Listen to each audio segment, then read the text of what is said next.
Você não chegou a pegar o Zico treinando, né? Aí foram quase 11 anos de clube. Você chegou a Peguei. Pegou? Fiquei, eu via quando podia, quando coincidia de eu treinar na Gávea, da categoria, eu ficava vendo no alambrado, principalmente ele batendo falta e tal. E... Você falou que você, antes de ser Flamengo, era Zico, né? Sim. E qual foi a emoção de conhecer o Zico a primeira vez, assim?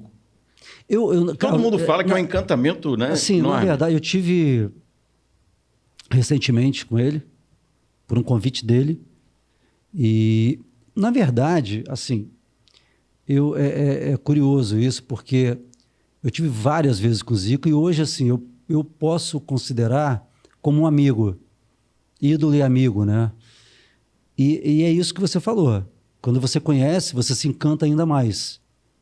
Tamanha humildade, simplicidade e educação e carinho, realmente, que ele trata as pessoas. E a primeira vez, realmente, que eu tive com o Zico, se eu não me engano, foi a despedida dele em Tóquio, em 94, que foi Kashima Antlers e Flamengo. E ele jogou pelo Kashima, e foi 2-1 pra gente, eu fiz os 2 gols. Olha. Eu ganhei o prêmio de melhor jogador uma festa linda da despedida, o Estádio Nacional de Tóquio completamente lotado. E aí aqueles flashes ali que a gente coincide no campo e tal, mas realmente não tinha nem muito contato, porque a festa era dele. E aí, voltando no avião para o Brasil, ele volta no mesmo voo que o Flamengo estava. E aí eu estava sentado na minha poltrona e, de repente, tem um toque aqui no meu ombro, né? Aí eu olho para trás assim, eu olhei e virei. Quando eu olhei de novo, era ele. Eu não acreditava naquilo, assim, né? E aí ele levou uma foto do jogo, que a imagem eram nós, os dois, né, disputando uma bola, e uma foto autografada para mim. E me presenteou a foto. Olha, eu estou te trazendo aqui essa lembrança do jogo, autografada, e que você tenha muito sucesso, você continua assim nessa caminhada, com humildade e tal, estou torcendo por você. Pô, então, você imagina, esse foi o meu primeiro contato realmente, né? E aí eu fiquei sem dormir o voo inteiro, porque para mim foi realmente uma emoção muito grande, porque eu começava a lembrar toda a minha história no Espírito Santo, como eu cresci vendo ele jogar no Flamengo, campeão em 81. Então, essa é a história, a primeira história aí com ele. E tinha a pressão, né? Já foi comparado a ele durante muito tempo, né? Sim. Você chegou a vestir a 10 do Flamengo durante um período? Muito tempo. Eu comecei, na verdade, com a 11, em 94. Sempre com a chegada foi sua posição? Isso que eu ia te perguntar. Sempre foi desde a Desportiva Ferroviária, você sempre jogou ali mais pela esquerda? Mais pela esquerda. Sempre foi um atacante ali. Na base do Flamengo, muito mais pela esquerda. E eu comecei a ter um pouco mais de liberdade, caí um pouco mais para o meio, na direita, já no profissional.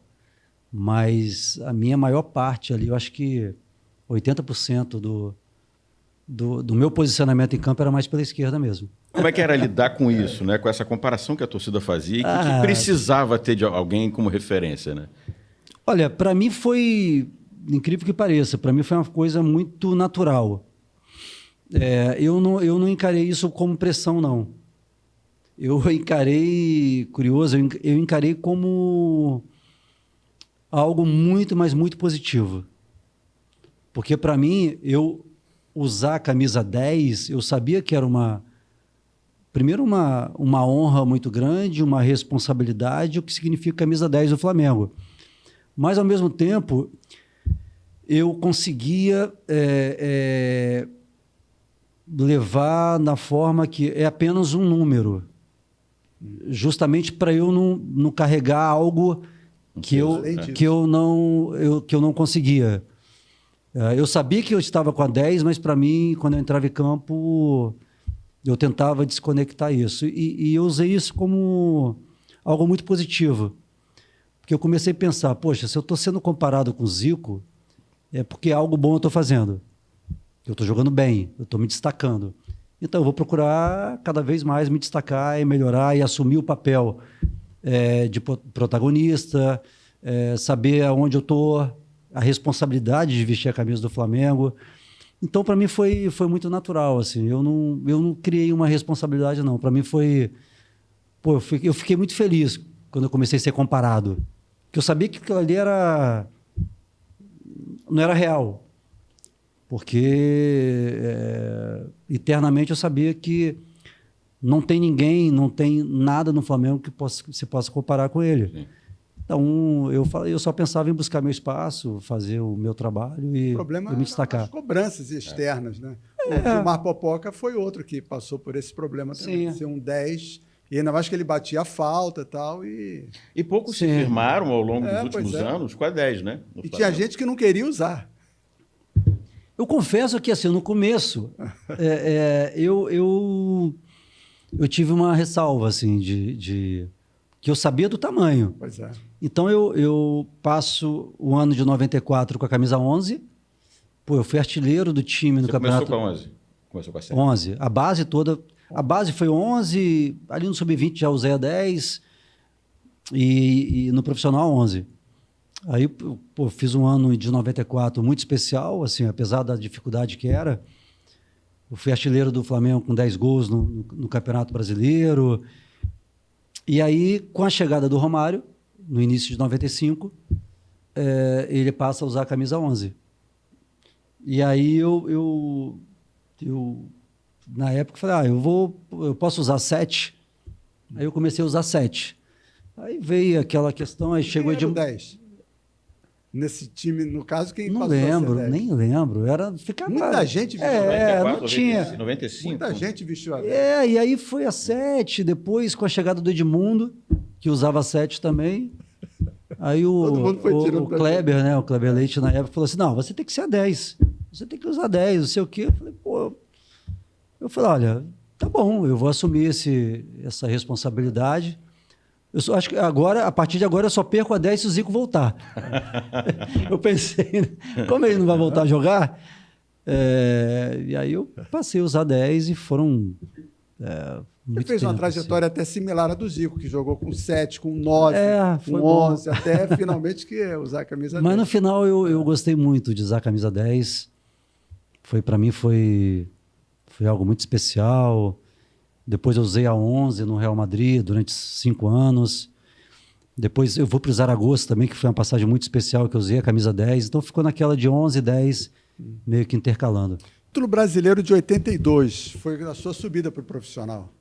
92. Pô, 92. Foi, né? Foi. Como é que foi? Uma conquista tão jovem? Aquele ano foi muito especial para mim. Era o Júnior, né? Que era o comandante do time. O Júnior era o maestro. E aí o Carlinhos, saudoso Carlinhos, que é uma das pessoas que eu tenho mais carinho dentro do futebol também, ele tinha sido... Olha como são as coisas, né? O Carlinhos, ele ficou um tempo, depois de 87, que ele ganhou 88 ali, ele volta em 91 como treinador do Sub-17 do Flamengo. E ele assume ali, fica um tempo, e aí eu tenho o primeiro contato com ele, e eu sentia que ele gostava muito de mim. Ao mesmo tempo, ele me cobrava muito, me cobrava bastante. E muitas vezes... Dava nota. Essa história da nota é boa. Teve até engraçado isso, porque teve um jogo na Gávea, Campeonato Carioca, Juvenil, Sub-17, e eu fui o destaque do jogo, assim, né? E no dia seguinte, notas, depois do treino. Pô, minha nota acho que era 5. Aí eu falei, aí acho que ele até chegou e falou... tá surpresa, né? Eu falei, não, professor, tudo bem.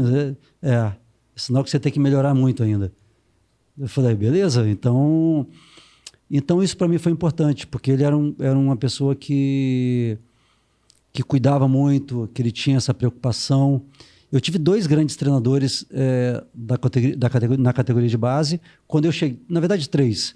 Quando eu cheguei, era o seu Neca, que foi uma pessoa super importante para mim, na minha chegada, e depois o Carlinhos e o Paquetá, o Marcos César Paquetá, que também é um cara que eu tenho muito carinho, que me ajudou bastante.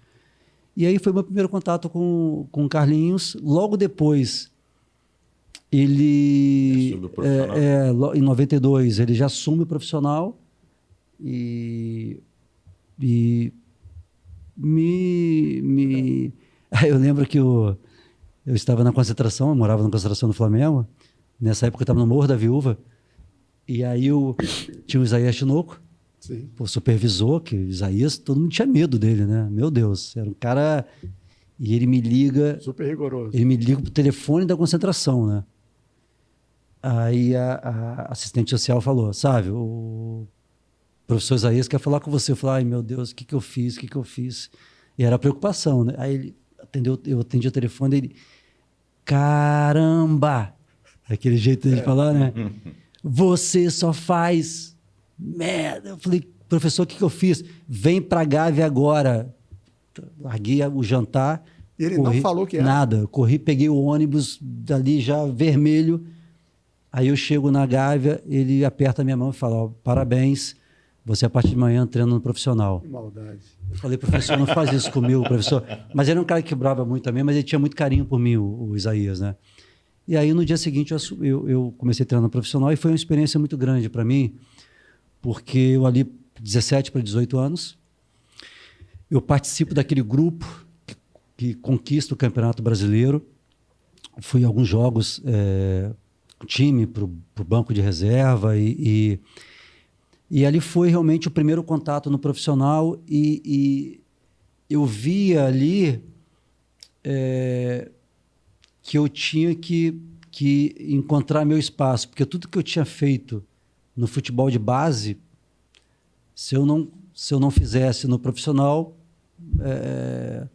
parece que isso ia ficar no passado. Então, ali foi importante porque eu vi ali realmente o que significava jogar no profissional do Flamengo.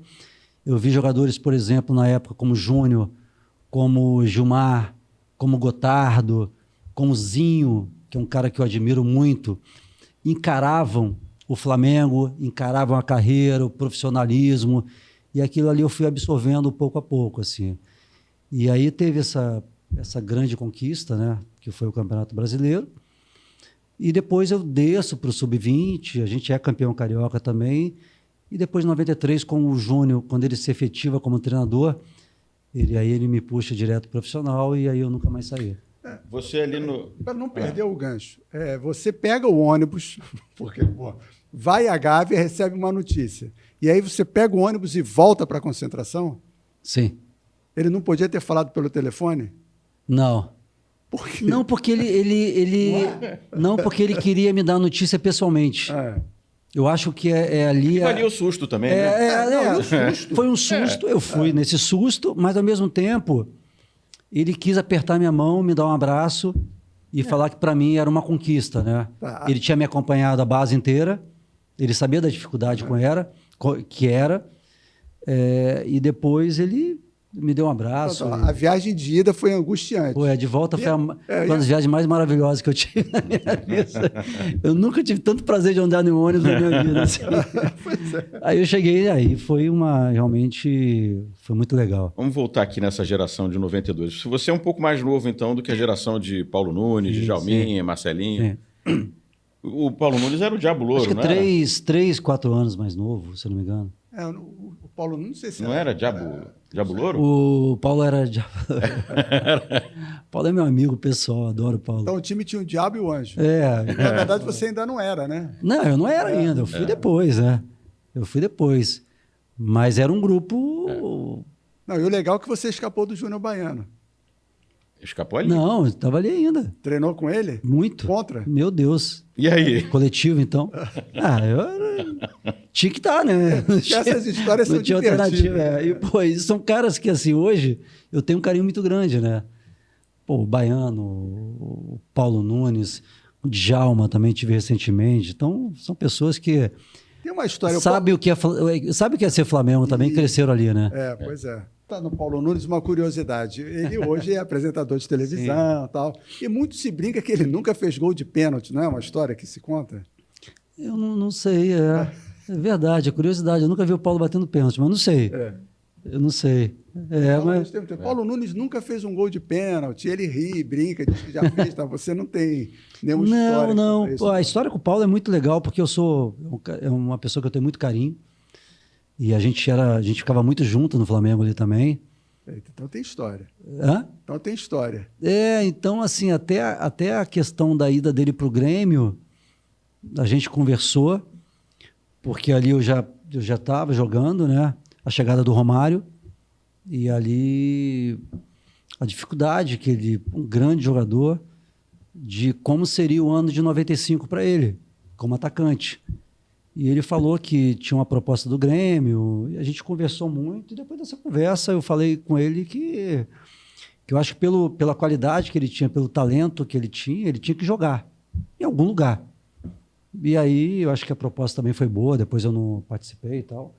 E logo em seguida ele foi pro Grêmio e fez história também no Grêmio. Fez história. Fazia dupla com o Jardel, né? Exatamente. E fora do clube? Paulo Nunes fora. Aquela história, aquele bastidor. Olha, Sérgio, eu vou ser bem Zinho sincero. também estava no grupo? De? Nesse grupo do Flamengo tinha o Zinho também. De 92. Que é outro também agitado, né? Mas o Zinho ainda era mais tranquilo, hein? Né? Agora, tinha essa galera aí do... Djalma, Marcelinho. Da base, Marquinhos. Pô, que a base é uma galera que cresceu junto, né? Então, eu já venho... Te deram trote, não? Não. E receberam bem? Me receberam bem. Mas era uma galera mais agitada, vamos dizer assim, e eu era outro perfil. Eu sempre fui um perfil muito mais tranquilo. E aí eu comecei a namorar muito cedo também, eu casei cedo. Então eu... Na concentração você não dormia no quarto deles? Não, eu dormia no outro quarto. Tinha um Maracanã, né? O quarto dele, era meu vizinho. Eu dormia no primeiro quarto da casa lá de São Conrado, né? E aí tinha um Maraca lá, que era o quarto maior lá, sei lá. O pessoal levava colchão para dormir misturado lá, né? Pô, aí era a galera, né? Eu dormia no primeiro quarto, na concentração. Aí chegaram Romário e Edmundo. Melhor ataque do mundo. Sérgio, assim... Era um ótimo ataque. Era um ótimo ataque, mas um ataque que jogou pouco. Então eu sempre falo que eu gosto de ressaltar... 6 meses só. E poucos jogos, né? Muitos problemas e tal. Mas eu gosto sempre de ressaltar um pouco mais a minha parceria com o Romário. Que foram, assim, foi uma parceria muito legal. Foram 109 jogos e 140 gols da dupla. Fora muitas assistências. Então, eu acho que a chegada do Edmundo ali foi num processo complicado do clube. Primeiro se esperava algo muito grande, até por ser o centenário do Flamengo, de 95. E quando você espera algo assim, e quando você cria muita expectativa, você tem que tomar cuidado. Então, a gente tinha muitos problemas extracampo, um problema de gestão na época, problemas de muita saída e chegada de jogadores. Mas eu acho que o ponto crucial, na minha opinião, para a gente não ter um ano de 95 de sucesso, mesmo um ano conturbado, a gente chega ainda no final do Campeonato Carioca, aquele jogo lá maluco, e no final da Supercopa da Libertadores também, no qual a gente, em 8 jogos, a gente ganha 7. E a gente perde o primeiro jogo da final e não deu para reverter aqui no Maracanã. Mas eu acho que o grande problema de 95 para mim foi a não continuidade do Vanderlei Luxemburgo. Porque até o Campeonato Carioca o Vanderlei estava fazendo um time muito compacto, um time muito forte. E por um acidente, a perda daquele título na final, parecia que estava tudo errado, né? E não estava tudo errado. Aí o Vanderlei vai embora, mais alguns jogadores saem, também outros jogadores chegam. E aí chega um outro treinador que também não deu certo. Depois vem o Apolinho, o Washington Rodrigues, uma pessoa que eu sempre tive muito carinho também, mas não era treinador. Então, você imagina como foi, né? Foi muito complicado, aí teve muitos problemas também de contusão, extracampo. O Apolinho chegou ali para amenizar o clima. O Apolo, o Apolo era um cara muito humano, assim, era um paizão também, mas a gente sabia da limitação de capacidade técnica como treinador. Então isso mexeu com o grupo? Eu acho que assim, pela pessoa dele, era um cara que cativava muito, assim, sabe? Havia respeito. Mas a gente sabia que a gente tinha um problema muito grande que era técnico e tático.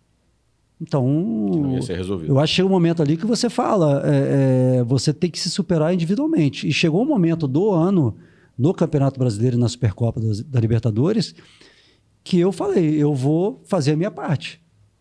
Eu vou tentar fazer de tudo, individualmente falando, para que o Flamengo, por exemplo, chegue, ganhe a final e não caia para a Série B do Campeonato Brasileiro, né?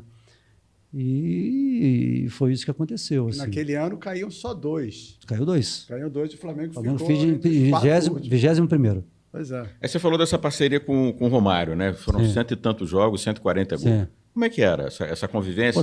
Assim, dentro de campo era uma conexão muito legal. Eu comecei, acho que rapidamente, a ter uma noção do que era o Romário dentro de campo. A entender, né? A entender. Com a minha percepção de jogo, com o meu posicionamento. Aí eu já comecei a cair um pouco mais pela esquerda, mas pelo meio, pela direita, porque muitas vezes o Romário queria um pouquinho mais do lado esquerdo também. E aí eu comecei a entender um pouco mais o posicionamento dele. Quando eu chegava à linha de fundo, tinha momentos que ele estava fechando no primeiro pau, em outros momentos no segundo. Então eu tinha que ser muito rápido para entender o jogo dele. E foi assim que aconteceu.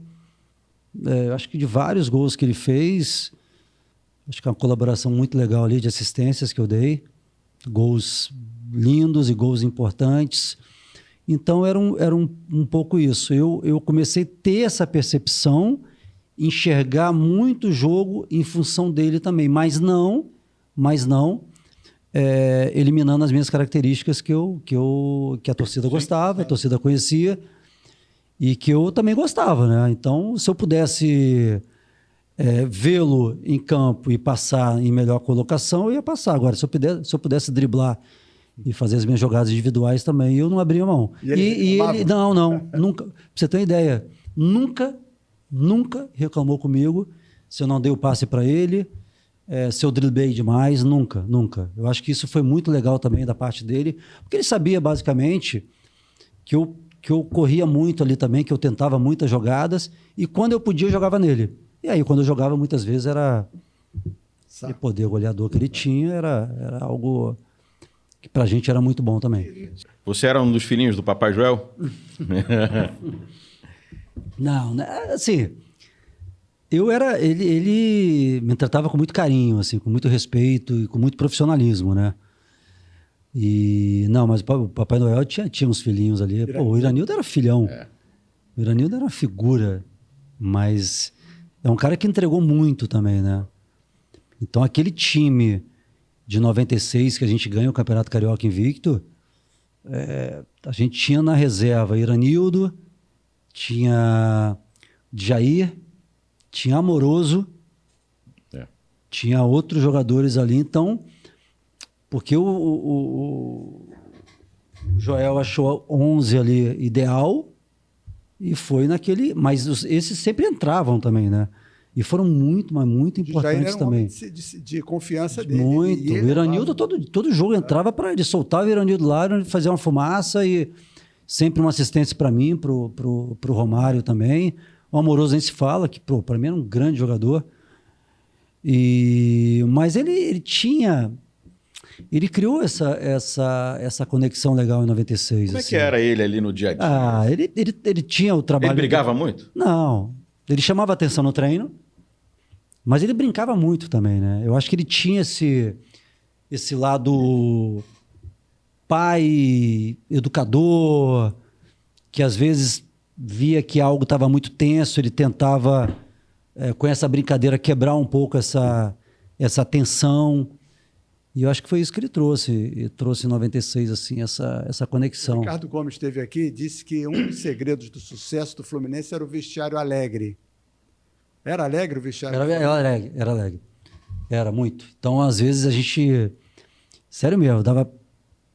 Em muitos momentos, cansaço ali, dava prazer ir pro treino porque o grupo era legal.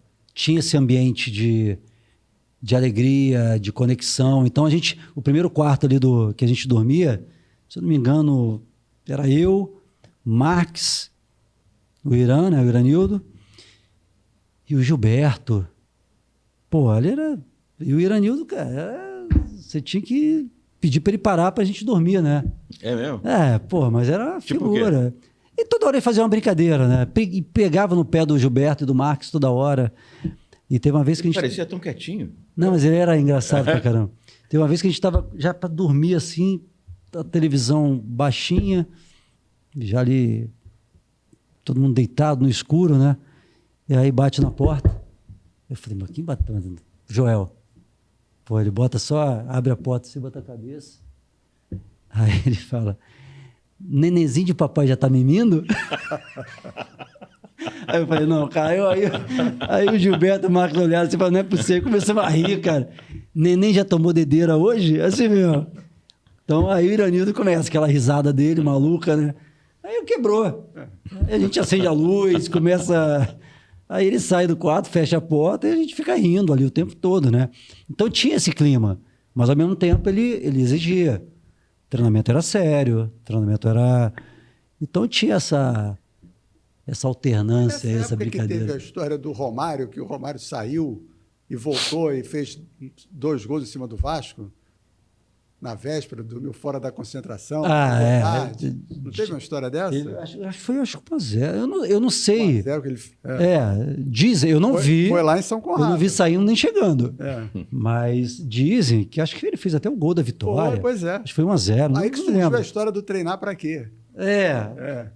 Mas eu acho que assim... Era muito folclore também. Tinha essa coisa, mas o Romário respeitava muito o Joel também. Sim, ele diz que é o melhor técnico. Então também, assim, o Romário sabia que ele tinha que estar bem. Tinha que estar bem porque ele era o principal jogador do time e tal. E tanto que ele entregou muito, né, em relação à artilharia. Foi praticamente artilheiro de todos os campeonatos que disputou. Tem uma história que eu acho... Não me lembro quem foi que contou pra gente aqui, acho que o pai do Iranildo bateu no carro do Romário. Isso. Essa história eu vi o Iranildo contar. Parece que pegou a Porsche do Romário. Pegou uma BMW, eu acho, do Romário. Estacionamento da Gávea. Pô, aquele estacionamento maravilhoso, né? Apertadinho. E cabia 12 carros. Aí o Romário falou, se você me der um passe, tá tudo certo. Isso que ele falou. Parece que rolou mesmo. E deu passe. Deu passe, aí ele falou que não precisava pagar o conserto. Você jogou com Zidane. Sim. E jogou com Zico.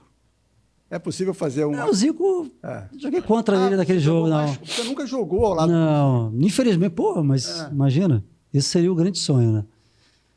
Mas não joguei contra ele. Jogo das Estrelas? O Jogo das Estrelas, pô. Já jogou. Jogo das Estrelas. E eu fiz no penúltimo jogo, fiz 2 gols com a chuteira que ele me deu. Já trocou passe com ele? Tá lá na sala de troféu, lá em casa. E ele escalava você no time dele, claro, né? Sim. Pô, não dá, né? Joguei uma vez contra ele e não foi legal, né? Ele quis evitar, né? Pô, chega, né? E jogar com o Zidane? Foi maravilhoso. Foi maravilhoso. Joguei 1 ano, né? Então foi praticamente meu último ano, minha última temporada no Real Madrid. Para mim foi um dos jogadores mais talentosos que eu vi jogar e que eu presenciei dia a dia no treinamento. Foi uma experiência muito legal. Talento incrível, uma capacidade de técnica absurda, assim. Foi um grande aprendizado para mim. E na Espanha você tem a história com o Zaragoza também. Sim. O que ele pesa aí na sua carreira? O Zaragoza, para mim, para muitos, individualmente, foi o meu melhor momento na Espanha, na Europa. Então, eu saio do Real Madrid depois de 5 anos, vou para a França, vou para o Bordeaux, 1 ano, que foi uma temporada muito boa também. Eu fiz 10 gols na temporada, não me engano, assistências.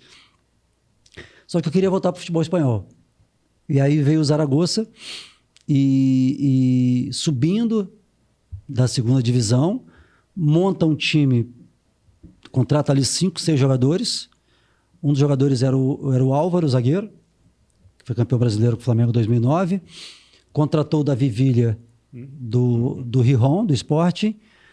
Traz o Galete, um argentino. Traz o Gabriel Milito, treinador do Atlético Mineiro, como zagueiro também. E a gente monta ali um time bem forte, fisicamente, principalmente. E individualmente foi algo, para mim, foi espetacular, assim.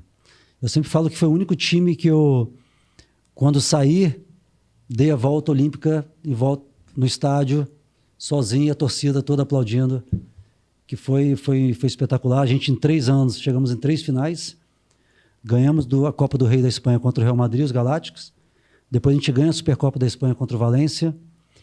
Depois a gente chega mais uma final de Copa do Rei.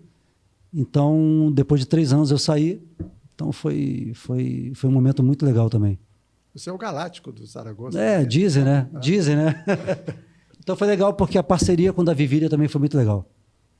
Um cara que a gente teve uma conexão muito forte dentro de campo.